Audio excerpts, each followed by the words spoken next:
Di tengah-tengah Imperial Sanctuary, terdapat sebuah patung yang sudah berdiri selama ribuan tahun, melambangkan kejayaan masa lalu dari Monian Empire. Tetapi patung itu sudah diabaikan sejak lama dan sulit dikenali sekarang. Di bawah patung itu ada sebuah tablet batu yang mencatat sejarah Monian Empire. Ketika seorang sejarawan membersihkan debu di patung itu, legenda yang berusia 1000 tahun lamanya pun terungkap. Setelah perang abadi, seekor makhluk kuno dengan garis keturunan unik ingin membuktikan dirinya ke dunia.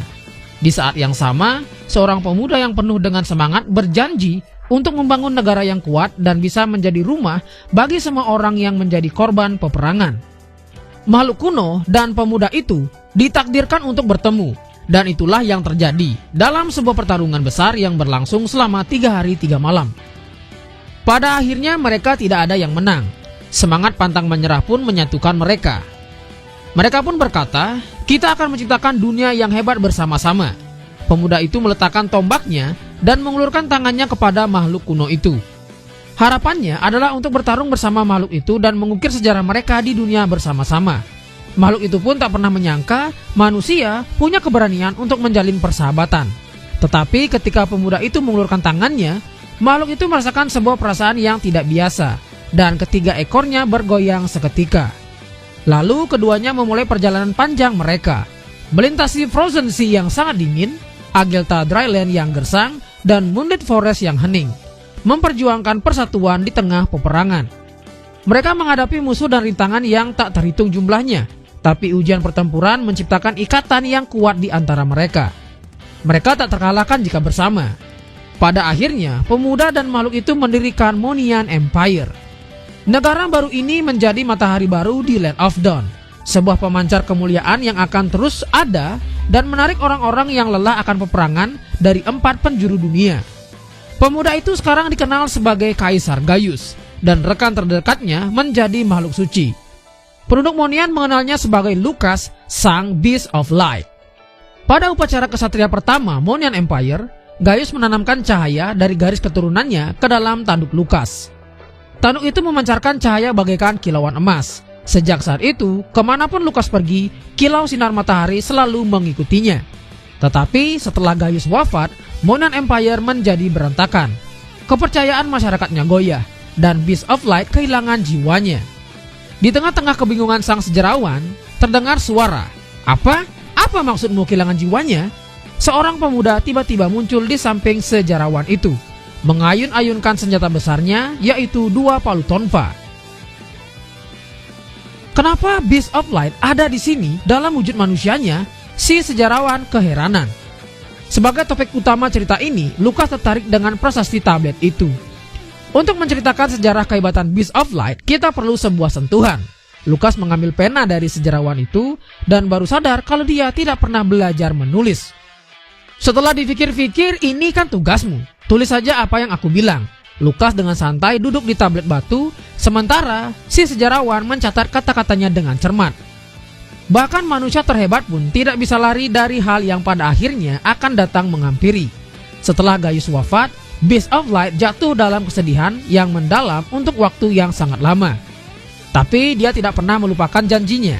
Dia mengurung dirinya dan tombak suci Gaius di Imperial Sanctuary, berharap suatu hari nanti keturunan Gaius akan membangunkannya dan berjuang untuk membawa Monian Empire ke masa kejayaannya sekali lagi.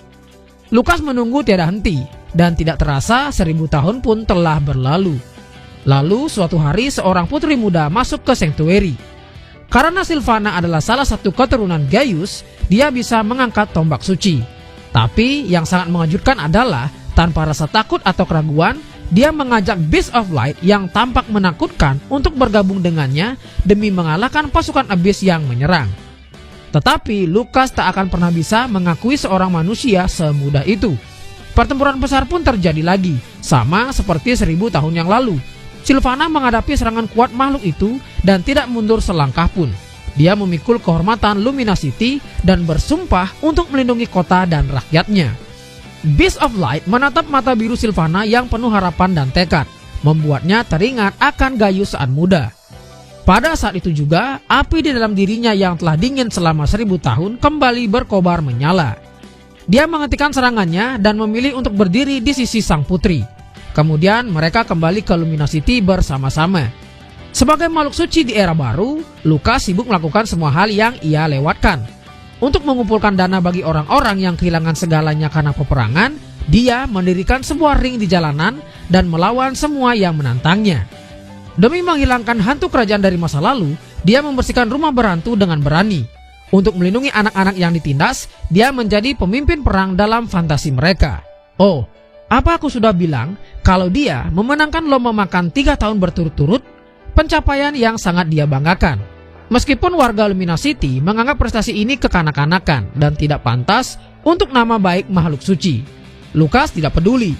Dia akan melakukan semuanya sesuai kemauannya dan berusaha semaksimal mungkin, entah itu bermain dengan anak-anak atau melindungi kerajaan bersama Sylvana.